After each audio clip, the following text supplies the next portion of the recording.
Last time I was hosting here, I had an interesting run-in. I started off by saying, is anybody celebrating anything? This guy from the back right corner over there was like, yeah, no kids. It's like, look, dude, you can't be doing that. I am right here, Dad. I am right here, Dad. Thank you for your support, Dad. He's got a point, though. I hate kids. Kids suck, dude. I hate them. Bear with me. I hate kids, man. Like, I don't even have a son yet, and I already hate them. Like, do you understand? I think it's because they mess with me. They do. Check this out. I was at the mall last weekend, and this kid, probably about this tall, comes sprinting up to me, and he goes, hey, where's Abercrombie and Fitch at? I was like, I don't know why. He's like, oh, it just looks like you work there. Just the weirdest way to find out you look like a douchebag. So I was like 7 stores to the right. If you pass the food court, you've gone too far. Don't miss our sale on denim jackets. I think it's a hair that made him think that. And I realized that when I was recently at the barber, trying to explain this haircut. I was like, all right, what I want you to do is keep it nice, tight, and skinny on the sides. But give me something fun to play with on top.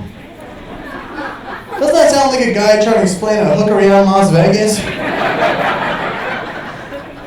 My barber stops me midway. He's like, dude, relax. I've been doing this for 20 years. I'll just give you the hot lesbian girl from Orange is the New Black. Couple fans in here tonight.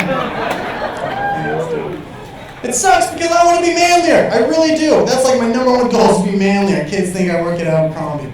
I think I reached my peak of manliness, like, right off birth. Can anyone relate? Hear me out. I think it comes from my middle name. And it sucks because I don't have a tough middle name. But my dad does. Like my dad's middle name, Craig. His dad's middle name, Ron. Like those are very successful car mechanic names, right?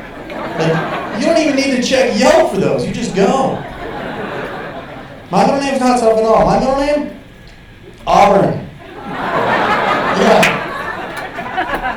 Auburn's not tough. Auburn sounds like the name of the horse on the set of Brokeback Mountain. Nobody wants to ride that horse. Even the 2 main gay actors are like, I mean, we're gay, but we're not that gay. We're not. Do you see how he eats his hay? We're not dealing with that. Guess what I'm trying to say is I wish my middle name didn't sound like it belonged on a candle at Linens and things. Tell you what's good about it is no one would want to fight me with a middle name like that. Nobody would want to fight me, right? Because they wouldn't want to go to their friends the next day like, dude, guess what? Beat the shit out of Auburn. Their friends would be like, dude, relax. What did that horse ever do to you? Could be worse. Could be way worse. It's only a middle name. And it almost was worse. So I was born in a very small hospital in Chicago. And when you're born at a very small hospital in Chicago, sometimes they don't know things, like whether you're going to be a boy or a girl. It's a real issue I had. They told my mom that I was going to be a girl, so up until I popped out, they had planned on that. And what's even more shocking is what my parents were going to name me as a girl. They were going to name me Shay Alana.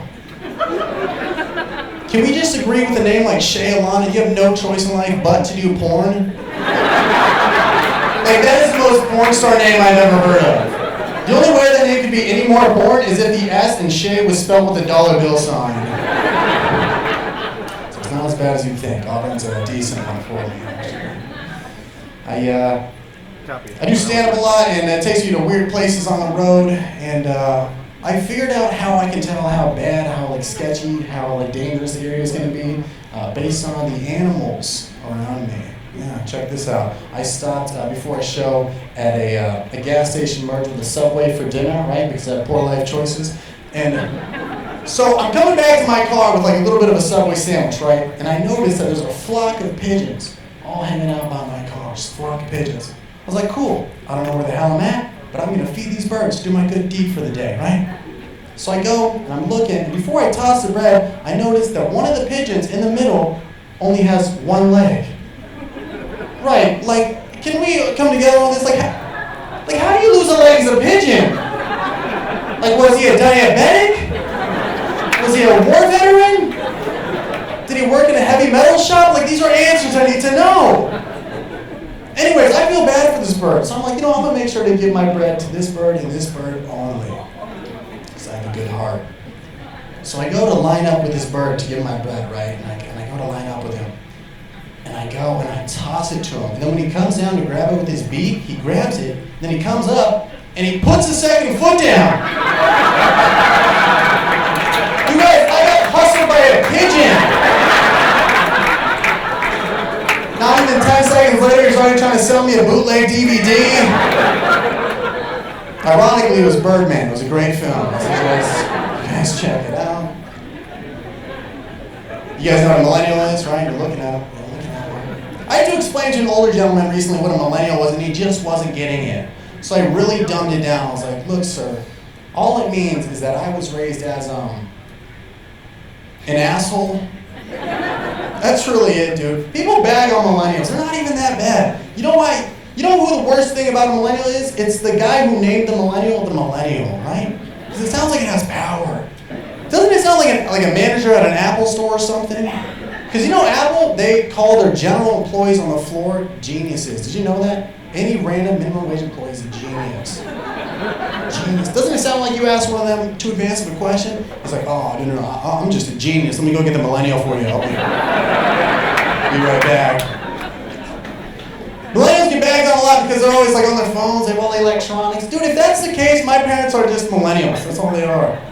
They got all the new stuff. I'm so jealous. They got like the iPhone, iPad, iTouch, iCane, iWheelchair, iLife Alert. Although my favorite thing in the world is watching my mom text. You ever watch someone who's a little bit older text? It's the best thing ever. When my mom texts, it looks like she's poking a dead body.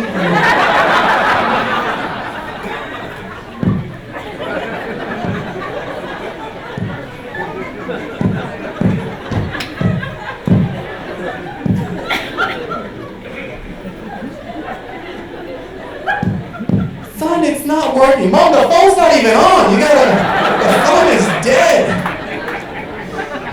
That's messed up. You guys are messed up for laughing at that. That's my mother. That is my mother. My dad's a character too, very much so. The way my dad told me about sex for the first time scarred me for life. So I'm gonna scar you guys for life. It would sound like this. He's like, okay, Trevor, so your mother has a garage. And Trevor, I, your father, have a limousine. Limousine? Anyways, it gets worse because he starts doing this motion right here. And at this point, I'm freaking out because my dad just told me he had a car for a dig. It's like, holy shit, Dad, I didn't know you were a transformer. Like, are you, like, before you do it, are you like, Autobots, transform? Like, how does this? That's my family. That's probably why I stand up. I'll let you guys on a funny little story that happened to me. So for my day job, I do social media for an entertainment company in Los Angeles. Yeah, just living every 15-year-old girl's dream job. Tweeting away. Went to college for it. Follow those dreams. But it's a stressful job. I don't care. Judge me. It's a stressful job. Because if I tweet something wrong, it goes out to hundreds and thousands of people, and it falls back on me. And then on top of that, I got to deal with celebrities when they come in. I got to show them around, greet them, take pictures with them. And I got news that Snoop Dogg was coming in last week. You guys all know Snoop Dogg, right? You guys don't know who Snoop Dogg is? He's just the Black Willie Nelson. I got so nervous that I was meeting Snoop Dogg that I actually wrote out a script of what I was going to say to him. It went something like this. It was like, Snoop, you're an amazing artist, a true OG in the game, and an inspiration to all of us. Your debut album, Doggy Style, was amazing. I loved it. I got so nervous when I met the guy, all I could say is, Snoop, you're amazing at Doggy Style.